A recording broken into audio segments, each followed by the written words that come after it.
friends, this is our given diagram for the question 6 and we have to solve the problem. Okay, see in the sixth question we have to prove that WZPT, this quadrilateral, which quadrilateral WZPT is a cyclic quadrilateral.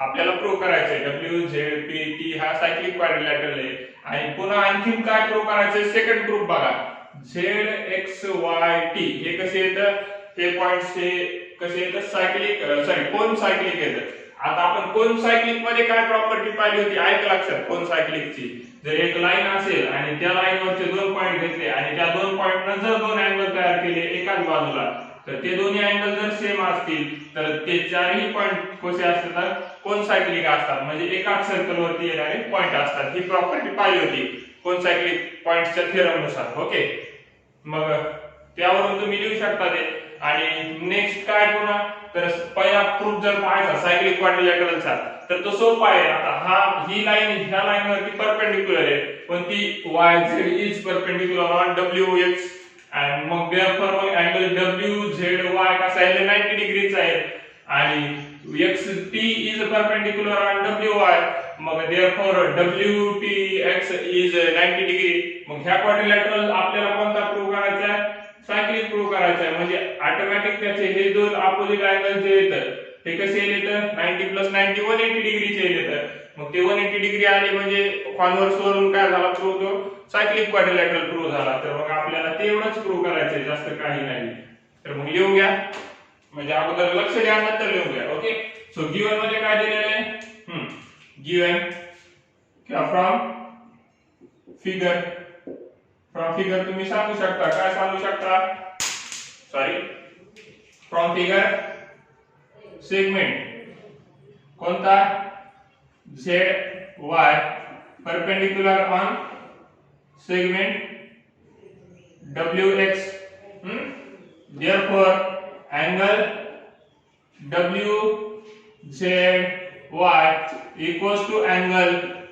WZP equals to 90 degree हे perpendicular आहे म्हणून region लिहा त्याचं नाव का लिहिलं Z'P''Y हे region हे नाव का चेंज केलं तर दोन्ही सारखे काम असलं तर नेक्स्ट सिमिलरली सेम बघा हा एक झाला परपेंडिक्युलर नेक्स्ट सिमिलरली काय याला इक्वेशन 1 द्या वाटलं असतं इक्वेशन 1 मग सिमिलरली काय लिहू शकता सेग XT सेग XT कसा आहे परपेंडिक्युलर टू सेग 1 का WY ला परपेंडिक्युलर आहे मग त्यावरून तुम्ही सांगू शकता therefore अँगल कोणता WTX इक्वल्स टू अँगल कोणता WTP इक्वल्स टू 90 डिग्री याचे रिजन X'P''T हे पण फ्रॉम फिगर याला ते इक्वेशन सेकंड दोन इक्वेशन मिळाले आपल्याला मग आता इन क्वाड्रिलॅटरल कोणता WZPT जो प्रूव्ह करायचा आपल्याला त्याच्यामध्ये बघा angle Z plus angle T angle Z मध्ये कोणता angle WZP plus angle WZT sorry WTZ sorry my mistake हे अपोजिट अँगल्स आहेत Z आणि T हे कितीचे येतील हे 90 डिग्रीचा आणि हे दुसरा पण 90 डिग्रीचा म्हणजे टोटल 180 डिग्री मग टोटल जर 180 डिग्री येत असेल opposite अँगल्सची therefore by the converse of cyclic quadrilateral काय सांगू शकता तुम्ही कॉन्व्हर्स वरून क्वाड्रिलॅटरल कोणता WZPT is cyclic तुम्ही सांगू शकता क्वाड्रिलॅटरल तो कसा आहे सायक्लिक आहे हे झालं फर्स्ट प्रूफ ओके हे झालं फर्स्ट प्रूफ आता सेकंड प्रूफ कडे जाऊया सेकंड प्रूफ मध्ये हे पॉइंट्स कोण सायक्लिक सांगायचे होते मग ते पॉइंट्स कोण सायक्लिक तर ऑलरेडी प्रूफ केलेत आपण हा अँगल प्रूफ केला कोण सायक्लिक तर तुम्ही लिहू शकता इथं and याच्यातच कसं WZY हे कसं आहे 90 डिग्रीचा आहे म्हणजे हा अँगल लिनियर अँगल याला इक्वेशन 1 द्या दोन्हीला मिळून याला इक्वेशन 1 आणि याला इक्वेशन 2 म्हणजे हे परपेंडिक्युलर पण इक्वेशन 2 चा भाग हे परपेंडिक्युलर सांगितलेलं ओके सो मग तुम्ही असं लिहू शकता angle XZY equals to angle XTY कशामुळे ते इक्वल येतं equals to 90 degree from 1 and 2 from 1 and 2 कसं तर 1 मध्ये सांगितलेलं आहे x YZ perpendicular WH YZ perpendicular WX म्हणजे हा अँगल 90 डिग्रीचा आणि 2 मध्ये काय सांगितलंय XT perpendicular WY XT perpendicular WY म्हणजे हा अँगल 90 डिग्रीचा मग हे दोन अँगल कसे दिसायलेत बघा ह्या लाईनच्या एकाच साइडला दिसायलेत आणि XY नच ते दोन्ही तयार केलेत अँगल ओके सबटेंड केलेले तर मग जर दोन पॉइंटने दोन अँगल सबटेंड केले असतील ओके दोन अँगल आणि ते दोन्ही पॉइंट लाईनच्या एकाच बाजूला असतील ओके लाईनच्या एकाच बाजूला असतील तर आणि ते अँगल इक्वल असतील तर त्यातला कोन सायक्लिक म्हणतो by the theorem of cone cyclic okay मग तिथे लिहू शकता तुम्ही points x and y of line किंवा segment of side XY subtend काय करतात ते सबटेंड करतात angles subtend equal angles subtend angles of equal measurement angles Z angle XZY and angle XTY subtend angle XZY and angle XTY of equal measure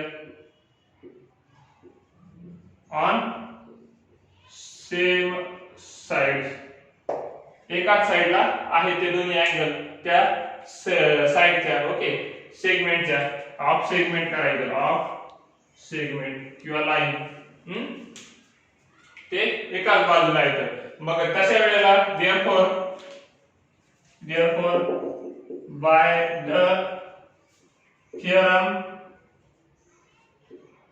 of concyclic points concyclic points च्या theorem नुसार तुम्ही सांगू शकता points कोणते x y t z x, y, t, z are concyclic हे point कसे येतात concyclic येतात थेरमच्या यूज करून आपण ते सांगितलेलं आहे कारण की हे दोन्ही 90 डिग्री आहेत म्हणजे इक्वल येतात आणि हे एकाच साइडला आहे तर त्या सेगमेंट XY च्या ज्याच्या दोन्ही येणार ते सबटेंड केलेले आहेत okay so this is your 6th problem so let's go to the 7th okay in the 7th question given that arc NS is 125 and arc EF is 70 degree बघा आता ही property पाहिलेली आहे आपल्याला M चं measurement काढायचं आहे exterior angle जर असेल सर्कलचा तर त्यामध्ये आपण पाहिलं होतं की त्याच्या जे इंटरसेप्टेड आर्क जे येतं ते कसे येतं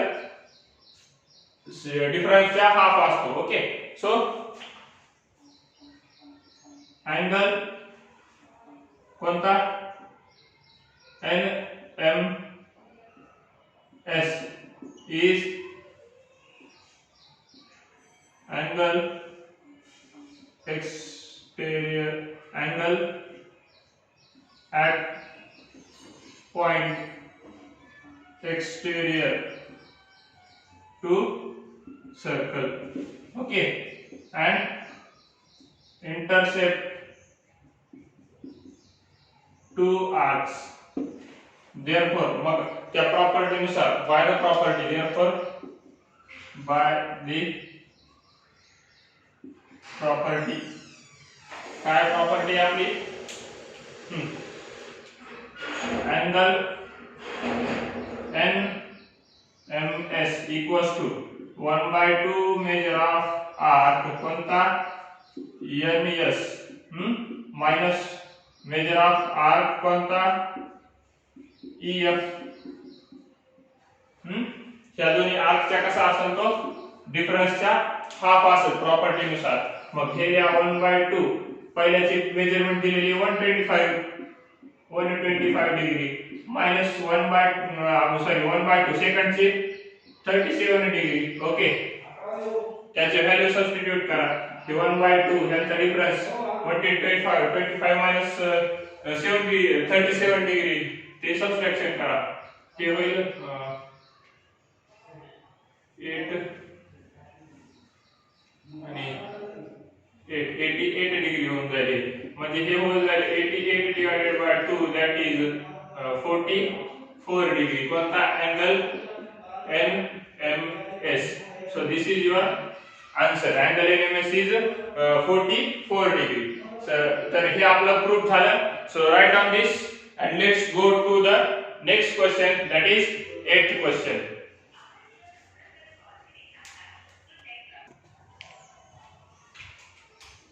So dear students, let's start the question 8.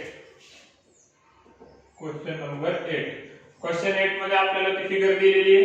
त्यामध्ये AC कॉर्ड आणि DE कॉर्ड हे B पॉइंट मध्ये इंटरसेक्ट करायला आहेत आणि तो पॉइंट सर्कलच्या आतमध्ये. तर अशा वेळेस आपण एक प्रॉपर्टी पाहिली होती. जर हा पॉइंट सर्कलच्या आतमध्ये असेल या कॉर्डने इंटरसेक्ट केलेला, तर हे दोन्ही अँगल्स पैकी कोणताही एक अँगल काढायचा असेल तर हा अँगल जर पाहिजे असेल तर ह्या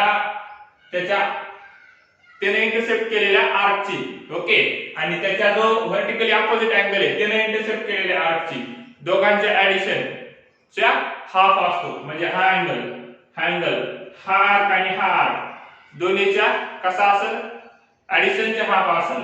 आणि सेम हा पण अँगल त्या दोन्हीच्या ऍडिशनचा हाफ असेल. आता हे जर अँगल पाहिजे असतील तर डबल मार्क केलेले, ओके, तर हे डबल मार्क केलेला आर्कच्या हाफ असतील. म्हणजे ह्या अँगलचा जो इंटरसेप्टेड आर्क आहे आणि त्याचा व्हर्टिकली ऑपोजिट अँगलचा इंटरसेप्टेड आर्क त्या दोघांच्या ऍडिशनचा हाफ असेल. आणि हा पण अँगल सेम, हा अँगल पण सेम ह्या आर्कच्या आणि ह्या आर्कच्या ऍडिशनच्या हाफ असेल. ही प्रॉपर्टी आपण पाहिली होती.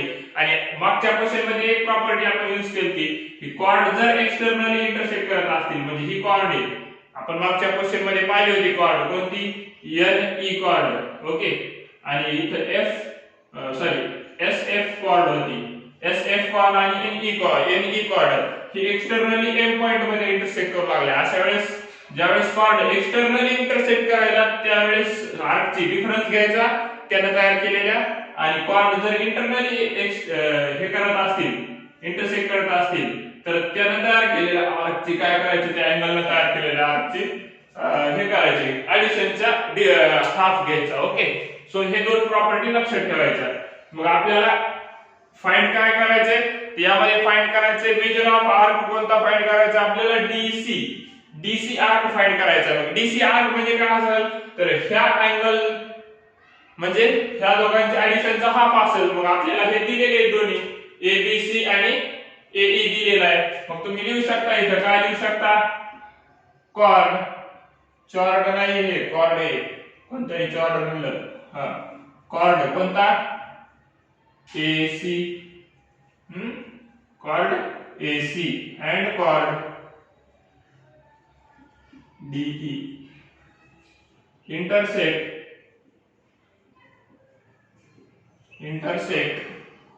at a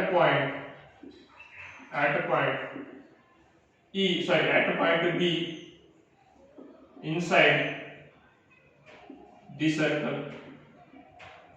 सर्कलच्या आतमध्ये B पॉइंट मध्ये इंटरसेक्ट करायला.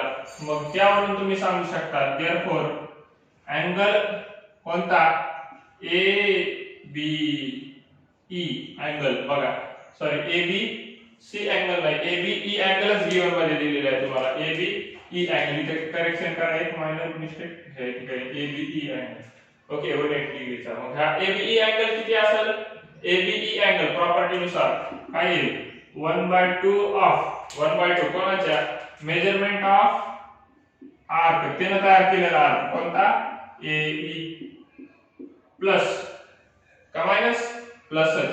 मायनस कधी ज्यावेळेस तो पॉइंट हा बाहेर असतो इंटरसेक्ट केलेला पॉइंट, ओके, प्लस काय येईल मेजर ऑफ आर्क, हे प्लस मी इथे लिहितो, मेजर ऑफ आर्क कोणता, त्याच्या opposite arc BC.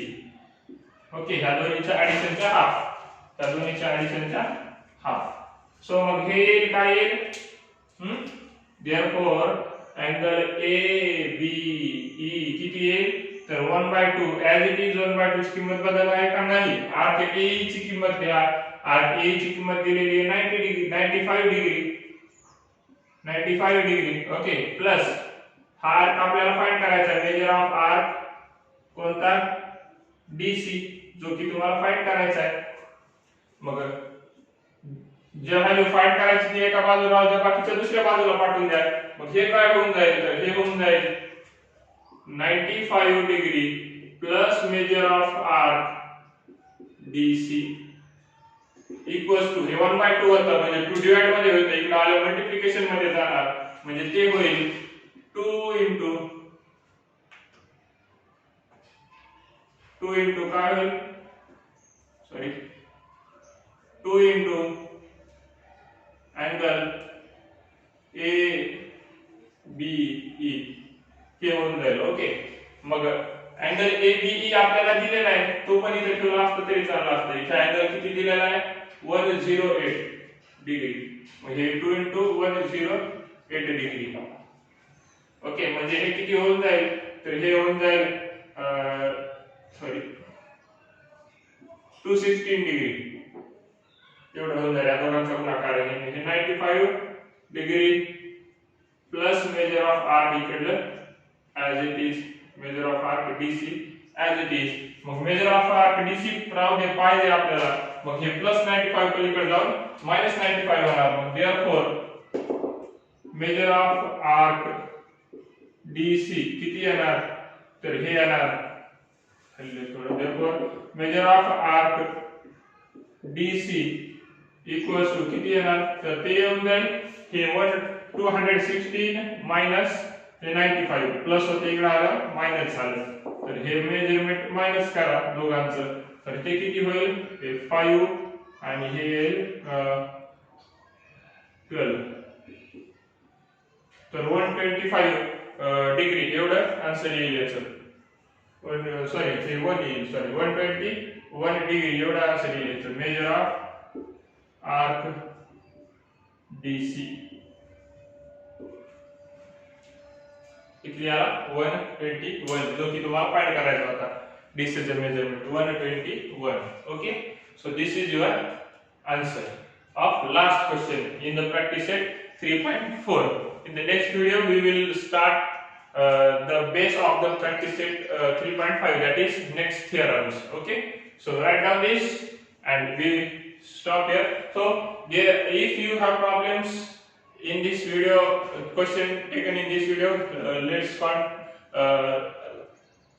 if you have a problem in this video, contact to the class, okay, or contact me and like the video if you understand. Okay, comment the answers if you have any problems. Okay, like, share and subscribe this channel.